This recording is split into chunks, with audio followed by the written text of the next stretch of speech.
democracynow.org, The War and Peace Report. I'm Amy Goodman. A California man's facing charges of attempted homicide, burglary, assault with a deadly weapon, and elder abuse after police say he broke into House Speaker Nancy Pelosi's San Francisco home early Friday morning. Police say the man assaulted Pelosi's husband, Paul Pelosi, with a hammer, fracturing his skull. The assailant, who has been identified as 42-year-old David DePapi, reportedly yelled, "Where is Nancy? Where is Nancy?" The House Speaker was in Washington at the time. According to some press accounts, the assailant had zip ties and duct tape with him at the time of his arrest. Police say they're still determining a motive for the attack on Paul Pelosi, but numerous outlets report the assailant had posted conspiracy theories online about QAnon, about the 2020 elections. So many of what he posted was anti-Semitic and filled with hate. The man's former partner described him as mentally ill. In a letter to other lawmakers, House Speaker Nancy Pelosi said she and her family are heartbroken and traumatized. Paul Pelosi was hospitalized after the attack required surgery on his skull. The attack came less than 2 weeks before the midterm elections, sparking new concerns about political violence. Democratic Congressmember Debbie Dingell of Michigan warned, quote, "Somebody is going to die." President Biden addressed the attack on Paul Pelosi Saturday. I want to make a brief statement about Nancy and Paul Pelosi. You know, talk to them. He seems to be doing a lot better. Looks like he's going to recover fully. And but also, I don't know for certain, but it looks like this was intended for Nancy. He kept asking, "Where's Nancy? Where's Nancy?" It's one thing to condemn the violence, but you can't condemn the violence unless you condemn those people who continue to argue the election was not real, that it's being stolen, that all the malarkey that's being put out there to undermine democracy. The talk has to stop. That's the problem. That's the problem. You can't just say, "I feel badly about the violence." We condemn it. Condemn what produces the violence. And this talk produces the violence. So that's President Biden. To talk more about the attack on Nancy Pelosi's husband and other issues, we're joined by Democratic member of Congress from California, Deputy Whip of the Congressional Progressive Caucus, and a member of the House Armed Services Committee. So let's begin with this attack, Congressman Khanna. The significance of him saying, "Where's Nancy?" It's not just asking where she is in the House, but that was the kind of mantra as the insurrectionists tore through Congress on January 6th, as they then also shouted, "Where's Nancy?" The word is now, according to both the San Francisco police chief and others, that Paul Pelosi had the wherewithal to hit 911 when the attacker was coming, but couldn't say anything. And so the dispatcher just heard the conversation between them and then understood what was going on. If you can talk about this and your concern about this issue of political violence, it wasn't only Congressmember Dingell who's talked about someone's going to die. Republican Senator Susan Collins of Maine also predicted something like this. Well, Amy, first of all, on a personal level, I'm just heartbroken and sickened by what happened. I've been to the Pelosi's house many times, as many of us have, from the Bay Area. For decades, they have opened up their home to so many in the community for so many causes.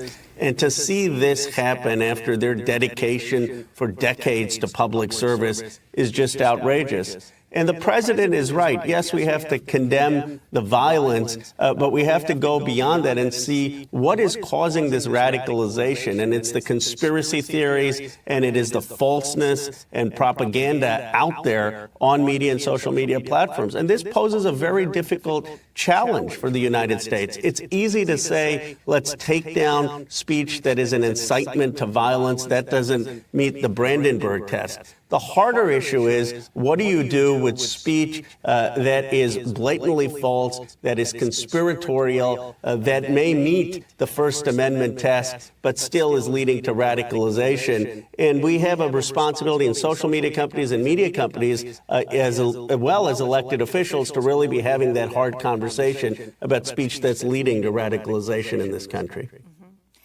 And the Republicans who are speaking out, I mean, it's been shocking to see the lack of absolute condemnation going right on up to Trump. I haven't seen during the show if he has tweeted anything yet directly condemning what took place, but trying to link it to crime and then saying GOP is the party that can deal best with crime. Well, that's just factually not the case. I mean, we'll let the investigation play out, but it seems in this case, when someone is coming in and yelling, "Where is Nancy?" that this was targeted to the Pelosi's. And we know from the initial reporting that this person engaged in many of the worst conspiracy theories, including election denialism. So I think that what we need to be responding to is the threat of political violence that is being stoked by conspiracy theories and propaganda and hate speech on social media and in our democracy. And the question for elected officials is, how do we tone down that temperature? How do we stop resorting to that kind of propaganda? And the question for media is, what is their responsibility, both social media and television? Speaking and propaganda and hate speech on social media and in our democracy. And the question for elected officials is, how do we tone down that temperature? How do we stop resorting to that kind of propaganda? And the question for media is, what is their responsibility, both social media and television? Speaking of social media, of course, Twitter's new owner, he calls himself the chief twit, of course, is Elon Musk, who tweeted a link to an article from a right-wing conspiracy website known for spreading misinformation, like, in fact, Hillary Clinton in 2016, when she was running against Trump, was actually dead, and that there was a body double that was running in her place. He tweeted a conspiracy theory about Paul Pelosi, posted the article in response to Hillary Clinton, and then eventually took it down. But he owns Twitter. What are your concerns about this major social media platform being owned by Elon Musk right now? I'm concerned what rules he's going to have that safeguard democracy and how we're going to do that in a responsible and independent way. To the extent that he wants to remove bots, fine, that can make the platform better. But the question is, can he create an independent entity that makes these decisions? So he's not making the decisions. Look, I don't love the fact that the Washington Post is owned by Jeff Bezos, but I'll tell you, when I submit a op-ed or when there's an article covering me in the Washington Post, I know that that's not Jeff Bezos making those decisions. They have an independent editorial board. They have an independent news department. That separation, at the very least, needs to exist in Twitter. Kind of easy collaboration with retail. Earlier this month, Twitter locked West's account after he posted he was, quote, going DEFCON 3 on Jewish people. After Ye was locked out by both Twitter and Instagram for violating its rules, the right-wing social media platform Parler announced it's being purchased by Kanye West. A few weeks ago, Kanye West was pictured with African-American conservative pundit Candace Owens at his Paris fashion show, both of them wearing shirts emblazoned with the phrase, "White Lives Matter." He also said George Floyd died of a fentanyl overdose, not police brutality. Meanwhile, in Los Angeles, members of a hate group hung banners over a busy freeway overpass Sunday as they gave the Nazi salute. One of the banners read, "Kanye is right about the Jews." Several organizations have said the anti-Semitic hate group Goyim Defense League is behind the overpass stunt.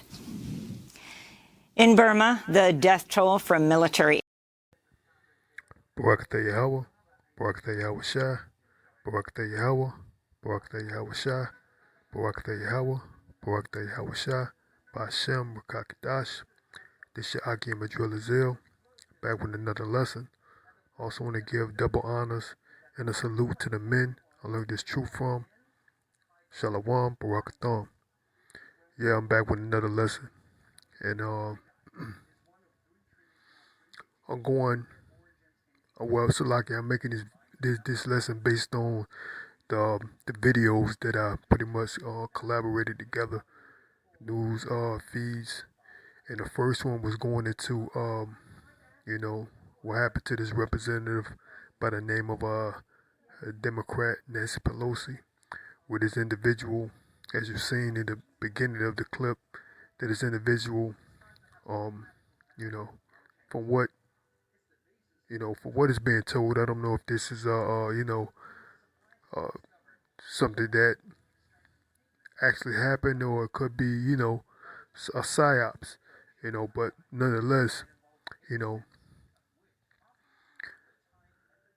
if it's true, well, this individual went into this lady's Nancy Pelosi's house in search of her, and instead he attacked, I guess, her husband, and pretty much physically assaulted him. Then you had the leader of Babylon the Great, aka America, Sleepy Joe, commented on this event, and pretty much this led me to what is mentioned in the book of Second Ezra, chapter 15, and I'm gonna go into it. This is the book of Second Ezra, chapter 15. I'm gonna start at verse 14, and it reads, "Woe to the world and them that dwell therein, for the sword and their destruction draweth nigh, and the one people shall stand up to fight against another, and swords in their hands. For there shall be sedition among men, and invading one another. They shall not regard their kings nor princes, and the course of their actions shall stand in their power." So pretty much that's going into these kings and princes, talking about these politicians, man. You know this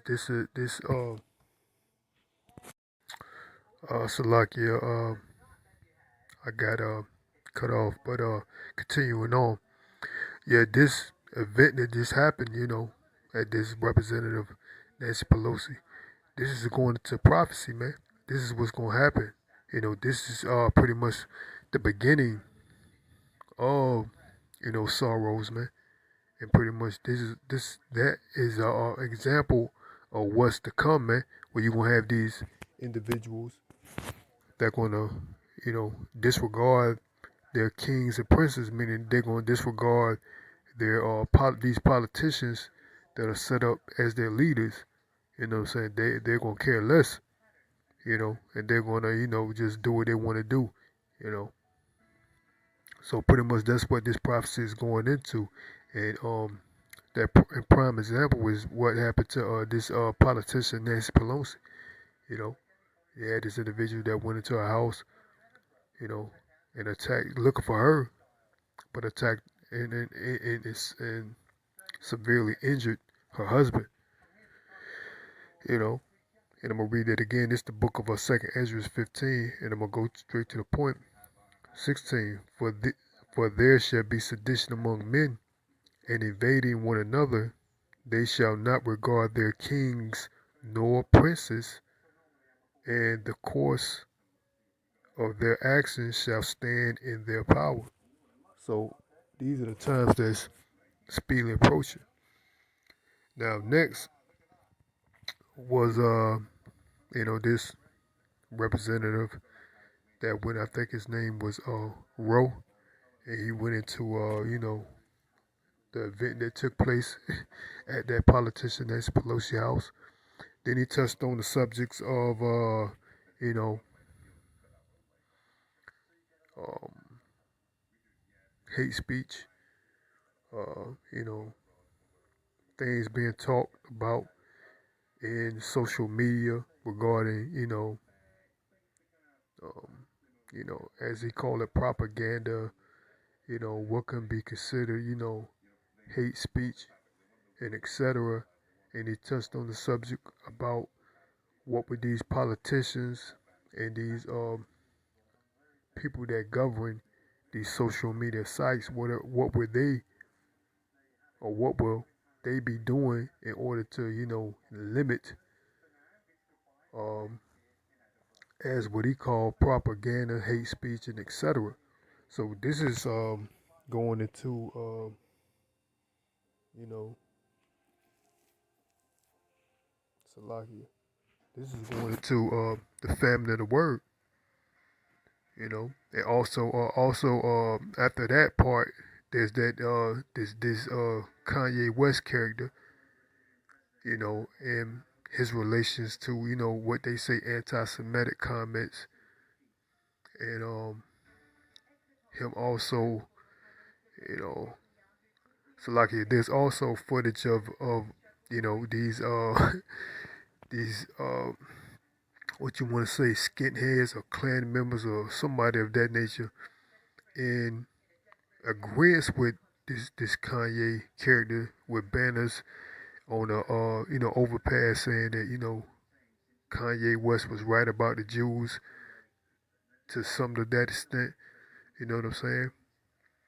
And that's just causing more confusion. Also, that's pretty much you know their attempts, cause we know this guy Kanye West, man. He's paid opposition, and they're probably so like and they're trying to pretty much demonize the word by using this character Kanye West as means to put a blemish on the brotherhood. I'm talking about the Israelites, cause he was there's footage of him, you know,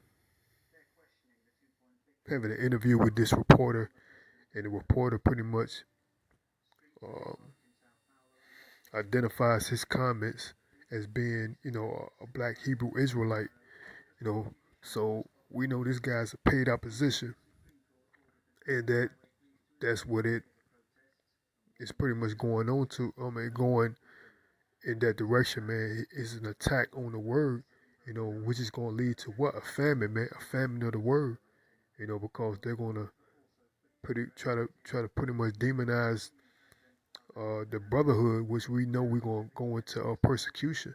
That's part of the prophecy too. And these are the beginning, as I believe it to be, the beginning trials of that. You know what I mean? With this guy right here, you know, and then you got a lot of these NBA athletes and uh, movie and celebrities, just to say the least, just to round it up, or acknowledging or talking about the Hebrew Israelite thing, and that's making a lot of people, as one brother made it, the Great Awakening. So that's putting the spotlight more on the Hebrew Israelites, and this devil, he don't like that, man. He's gonna pretty much put a stop to that because he don't want people to walk, especially the so-called Negroes, Latinos, and Native Americans, to wake up to the true fact of who they really are, man, when it comes to the Bible. So this devil going to put a stop to it, which is going to be what? Um, the process of the famine. And let me go to the book of Amos, and I'm going to start at book of Amos, chapter 8, and I'm going to start at 8. Shall not the land tremble for this, and every one mourn that dwelleth therein?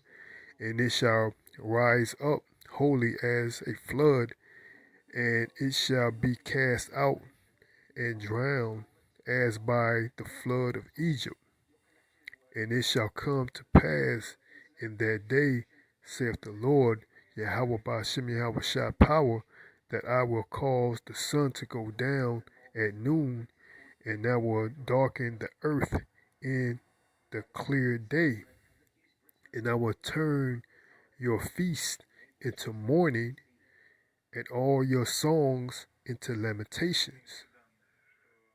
And I will bring up sackcloth upon all loins, and baldness upon every head, and I will make it as the morning of an only son, and the end thereof as a bitter Salakia, as a bitter day. Behold, the days come, saith the Lord, Yahweh Bashem Yahweh Shai, power, that I will send a famine in the land, not a famine of bread, nor a thirst of water, Salakia, a thirst for water, but of hearing the words of the Lord, Yahweh Bashem Yahweh Shai. Yeah, man, because that's why you had that individual, I think is Representative Rowe, you know what I'm saying, was commenting in regards to what these politicians are going to do and what, these people that own, these platforms of, Facebook, Twitter, etc., what they're going to do to eliminate what they call hate speech, or propaganda, and that's going to lead to what? A famine of the word, man, because they don't want this truth to come out. That's why you got this Kanye West character, and all these other various celebrities coming out speaking on the grounds of Hebrew Israelitism, as they call it, or black Hebrew Israelites, or things of that nature, and especially this Kanye West character, in the process of what, demonizing, because they got the likes of these groups like the KKK, skinhead, and you got these characters what agreeing with this guy, Kanye West, in regards to his comments about the Ish people, and what's that's gonna bring, man, it's gonna bring all types of negative, what they call publicity, and it's gonna give these politicians and these social media executives or decision makers the green light to pretty much eliminate anything in regards to what they call anti-Semitic talk, and especially groups like the brothers that's on the highways and byways, man. You know what I'm saying? That are actually bringing out the truth and using these platforms. So like, and using these platforms to do what? Push the gospel, man. You know what I'm saying? Just like the elder mentioned in the book of Matthew chapter 24, verse 14, the reason why the internet is being used is to what? To push the gospel. And I'm gonna repeat that, just like the elder mentioned in the book of Matthew's 24, and it reads, "And this gospel of the kingdom shall be preached in all the world for a witness unto all nations, and then shall the end come." So that's the reason why these the internet, these platforms were made, just like the elder brought out, you know, is to what? Edify the body, also is to what? Preach the gospel unto all the four corners of the earth. So, then shall the end shall come, man, in the process of reaching the elect, sealing the, and then Yahweh Shai sealing the elect, and then our deliverance. But this devil, he don't want that to happen, man. So this is what I believe that's gonna, we're slowly going into that process of what, man. And it's possibly, it may be full speed ahead, man, with the famine of the word, man, especially with, as I keep mentioning this guy, Kanye West character, man, and this anti-Semitic-ism talk, where they're going to try to